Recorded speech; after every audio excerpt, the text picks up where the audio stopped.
बनते उन्होंने 2 बार तो मेरे साथ बदतमीजी की। नेता किससे बनता है? कार्यकर्ताओं से या अपने आप से बन जाएगा? जब कार्यकर्ता आपके साथ नहीं खड़ा होगा तो आप महानगर कांग्रेस अध्यक्ष या जिला अध्यक्ष या जो भी बन जाओ, कोई भी आपसे कांग्रेस नहीं चला पाओगे। मीना शर्मा खुद जाके कहती थी देसी समाज का आदमी बनाइए आप, तो देसी समाज से इतनी नफरत क्यों है मीना शर्मा को? देखिए पार्टी ने जिसको बनाया ठीक है, लेकिन कहीं ना कहीं पार्टी के वरिष्ठ नेतृत्व की जो अनदेखी हुई है, कार्यकर्ताओं की इच्छा अनुसार राय मशवरा करके अगर होता तो और ज्यादा मजबूती से कांग्रेस आगे बढ़ती। देखिए, मीना शर्मा जी के बारे में मैं कहना चाहता हूं, इनके चुनाव के हालात सबने देखे जी। चुनाव इन्होंने खूब, अब किस तरह से चुनाव लड़ा है, यही कहती थी कि जगह देहरादून जाके और दिल्ली जाकर के और लोगों से, बड़े बड़े वरिष्ठ नेताओं से, कि जगदीश तनेजा को हटा के देसी समाज का कोई नगर अध्यक्ष बनाइए आप। और चुनाव में हर जगह, रामपुरा में आप 20 साल से काम कर रही हैं, लगातार घर घर जा रही हैं, क्या हाथ शुरू हुआ रामपुरा में आपका? आप एक देसी समाज का नगर अध्यक्ष बना दिया तो वो आपको पच नहीं रहा, उसके लिए आप पेट में दर्द हो रहा है। एक तरफ आप देसी समाज का नारा लगा के चुनाव जीतना चाहती हैं, आपका स्टैंड क्या है? आप किस समाज को डील कर रही हैं? क्या आज देसी समाज का एक प्रदेश नेतृत्व ने मेरी कार्यशैली को देखते हुए, मेरी ऊर्जा को देखते हुए, मेरे कार्य को देखते हुए मुझे नगर की जिम्मेदारी दी है, तो मैं ये पद के साथ इंसाफ किया है नेतृत्व ने मुझे। मैं कामगार कर्मचारी कांग्रेस का प्रदेश अध्यक्ष था, वहां से छोड़ के मैं नगर की कमेटी के लिए मजबूत करने के लिए, जब चुनाव हार गई थी, ऑफिस दफ्तर जगदीश तनेजा ने 2 महीने के लिए बंद कर दिया था। पिछली बार उसकी ड्यूटी थी विधानसभा में, आप देखो ना उठा के, अगर आपने विधानसभा को कवर करा होगा तो देखिए उसमें कितना काम करा किसी ने, आपको पता लग जाएगा कितना काम करा।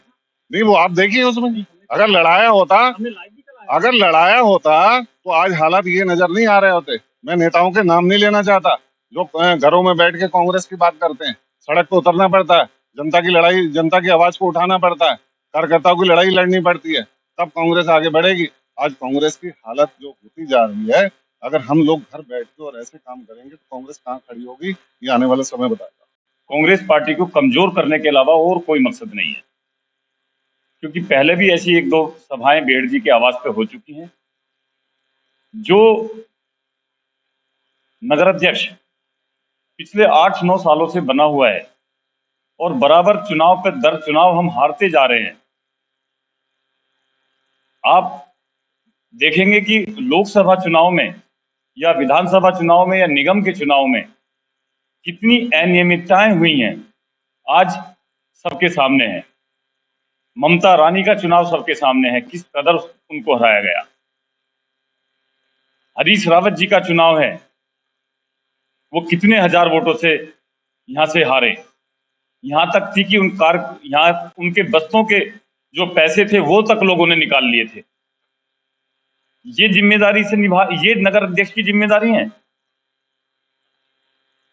आप खुद बेहड़ जी के 2 चुनाव हारने में जिनका हाथ है, खुद बेहड़ जी 2 बार चुनाव हारे हैं बड़े बड़े भारी मतों से।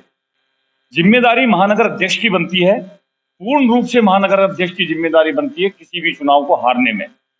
और मैं सीधा मेरा आरोप है कि जिस व्यक्ति ने 7 चुनाव यहाँ के हरा चुका है, आज वो किस मुंह से बात कर रहा है?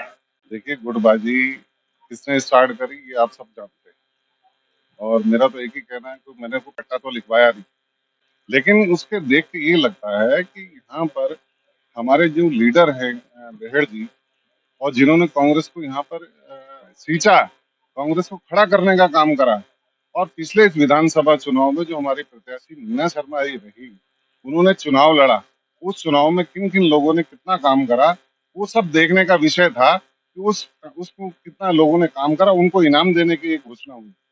मेरा तो एक ये कहना है कि इनसे एक राय ली जाती, चूंकि वो विधानसभा का चुनाव लड़ी, हारी जीती एक अलग कैंडिडेट कांग्रेस ने बनाया था, तो बीजेपी ने नहीं बनाया। नगर अध्यक्ष जगदीश तनेजा जी को हटाया गया है। चलो, उनका कार्यकाल 8 वर्ष लगभग पूर्ण हो गया था कि उनका व्यवहार जैसी बनते उन्होंने 2 बार तो मेरे साथ बदतमीजी की। जब वो किसी कार्यकर्ताओं के साथ अच्छे व्यवहार से पेश नहीं आ सकते, महिलाओं से अच्छे से पेश नहीं आ सकते और वो कार्यकर्ताओं को जोड़ नहीं सकते, तो वो कांग्रेस को कैसे मजबूत कर पाएंगे? देखिए पार्टी ने जिसको बनाया ठीक है, लेकिन कहीं न कहीं पार्टी के वरिष्ठ नेतृत्व की जो अनदेखी हुई है, कार्यकर्ताओं की इच्छा अनुसार राय-मशवरा करके अगर होता, तो और ज़्यादा मजबूती से कांग्रेस आगे बढ़ती। खेर जी हमारे वरिष्ठ नेतृत्व हैं, वो कई बार इलेक्शन लड़े, स्वास्थ्य मंत्री भी रहे हैं और रुद्रपुर में जितने भी इलेक्शन हुए हैं, चाहे विधानसभा के, लोकसभा के, नगर निगम के, पार्षदी के, प्रधानी के, सब इलेक्शनों को बढ़-चढ़ कर उनके नेतृत्व में ही लड़ा गया है। तो ऐसे व्यक्ति की भी कहीं न कहीं अनदेखी हुई है। जब मैं एक महिला थी और पार्टी ने झंडे भेजे थे और ये तय हुआ था कि पार्टी ने झंडा भेजा है, वो भारत जोड़ो यात्रा में दिया जाएगा। जब मेरे साथ 70-80 महिलाएँ पहुँची थी, उन महिलाओं ने जब पार्टी का झंडा माँगा कि हम भी हाथ में लेके चलेंगे, एक छोटी-सी बात थी। तो जब अध्यक्ष जी को माँगा गया तो उन्होंने ये कह दिया कि आप भी प्रत्याशी रही, आप ले आती। मैं सुबह 9 बजे कहाँ से झंडे ले आती? जब पार्टी से ऊपर से आया था, तो जब मुझे इस तरह से बदतमीज़ी से जवाब देते हैं, तो वो किसी आम कार्यकर्ताओं को क्या समझेंगे? झंडों को लेके तिरंगा यात्रा में पार्टी ने मेरे पास 100 झंडे भेजे थे। 100 झंडे में 40 झंडे मेरे से पार्षद लेके चले गए मेरे घर से। बाकी 60 झंडे मैंने वहां कार्यकर्ताओं को बांट दिए। मीना शर्मा जी अगर प्रत्याशी अपने आप को जो है चुनाव लड़ी थी, उसके बाद उनके पास में झंडों का भंडार रखा हुआ है इकट्ठे। घर में उनके लोग बताते हैं इनके घर में झंडे रखे हुए हैं। क्या 10-20 झंडे कार्यक्रमों में नहीं ला सकते? चुनाव लड़ने के लिए तो आगे आप सबसे आगे पहुंच जाते हैं, और जब पार्टी के कार्यक्रम होते हैं तो कहीं दिखाई नहीं देते आप। वहां पे आपको झंडे जो है, ठीक है मैं कार्यकारी अध्यक्ष था उस समय, तो महानगर जगदीश तनेजा थे, उनसे ले लेते झंडे। झंडों की कोई बात है? झंडे तो जो पार्टी खुद कार्यकर्ता या नेता खुद अपने अरेंज करता है, अपने कार्यक्रमों में खुद अरेंज करता है कि तिरंगा यात्रा है या कोई रैली है, कोई सभा है, उसमें जिम्मेदारी होती है। जितने मेरे पास अवेलेबल थे मैंने वो झंडे सबको दे दिए। उसमें झंडों की लड़ाई क्या है? मैं तो ये कहना चाहता हूं, इनके दिमाग में पार्टी को कमजोर करने के अलावा, सिर्फ पार्टी को कमजोर करने के अलावा और कोई बात। उनका स्वास्थ्य वैसे ही खराब रहता है। उनके पिछले कई महीने सालों से वो बेड पे हैं। आज भी उनको लोग परेशान कर रहे हैं जाके। तो मैं यही कहना चाहता हूं कि उनका स्वास्थ्य खराब रहता है। इच्छा के लोग दर दर जो है बेचारे अपने विधायक को तरस रहे हैं। आप उनके बीच में जाइए। रुद्रपुर की कमान प्रदेश नेतृत्व ने हमें दी है, हम जिम्मेदारी से निभाएंगे। अगर हम अपनी जिम्मेदारी में का निर्वहन नहीं कर पाते, तब आप हमारे पर सवाल खड़ा करिए। अभी मुझे मौका दीजिए कुछ काम करने का, मुझे मौका दीजिए चुनाव लड़वाने का, चुनाव कराने का, कि मैं नगर कमेटी के माध्यम से अपने निगम में चुनाव जिता सकूं, मैं लोगों के बीच में जा सकूं। अभी मुझे 2 दिन पहले मुझे जिम्मेदारी मिली है, आज मेरे पर 50 सवाल खड़े कर दिए लोगों ने। मैं उनसे पूछना चाहता हूं सबसे कि आप गुमराह मत होइए, पार्टी को मजबूत करने के लिए आप एक हो जाइए। हम सब मिलकर पार्टी को मजबूत करेंगे। सभी के लिए है, सभी अपने रुद्रपुर महानगर वासियों के लिए, कि आप भरोसा रखिए सीपी शर्मा पर। नगर निगम के चुनाव हम पार्षदों को साथ लेकर, सभी कार्यकर्ताओं को साथ लेकर, सभी को सम्मान देते हुए, सभी वरिष्ठ जनों का सम्मान करते हुए हम मैदान में उतरेंगे।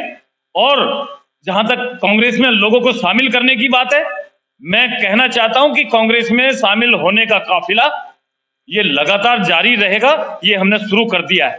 रुद्रपुर की जनता को के मुद्दों को उठाना, और जो आज के हालात हैं, जो भाजपा ने और निगम में जो हालात बने हैं, उनकी लड़ाई लड़ना, उनको साथ लेकर लड़ाई लड़ेंगे। ये मेरा काम है और इस काम को मैं बखूबी करने का काम करूंगा। मेरी सबसे पहली प्राथमिकता है। क्यों? क्योंकि रुद्रपुर के लोग इस मेयर से, इस भाजपा की सरकार से इतने पीड़ित हैं कि गलियों में बस्तियों में हाहाकार मचा है। थोड़ी सी बरसात हो जाती है, पानी से पूरा बदहाल हो जाता है शहर। कूड़े का ढेर बदबू मार रहा है, पूरे शहर में बदबू फैल, जैसी हवा का झोंका चलता है पूरा ट्रांजिट कैंप और रामपुरा पूरा क्षेत्र जो है बदबू में महक उठता है। ये हालात बीमारियां फैलने का, मुझे निजात दिलानी है इन मुद्दों से। नजूल का मामला है, मालिकाना हक का, आज भी गुमराह करते करते 20 साल हो गए लोगों को। आज उनके बेचारों के घरों में आज भी उनको मालिकाना हक नहीं, बार बार वोट मांगते हैं जाके उनसे, उनको अपमानित महसूस हो रहा है आज वोट देकर। तो मेरी प्राथमिकता है नगर निगम के चुनाव के लिए मुझे किसी के पैर भी छूने पड़े, किसी कार्यकर्ता के को शामिल करने के लिए, मैं अपने कांग्रेस के कार्यकर्ताओं को और मैं भाजपा के लोगों से, भाइयों से भी निवेदन करूंगा कि आप आइए और साथ मिलकर रुद्रपुर को एक अच्छा शहर बनाने का प्रयास करें, रुद्रपुर को एक ऐसा निगम बनाने का प्रयास करें कि जिधर से हम निकले तो उधर खुशहाली और तरक्की की दिखाई दे। ऐसी मैं इस कामना के साथ इस पद को मैं सुशोभित करने का काम करूंगा। और एक वादा और आपसे करता हूं मैं, अगर मैं निगम का चुनाव नहीं जीता पाया तो मैं इस पद को भी छोड़ दूंगा। और एक वादा और आपसे करता हूं मैं, अगर मैं निगम का चुनाव नहीं जीता पाया तो मैं इस पद को भी छोड़ दूंगा।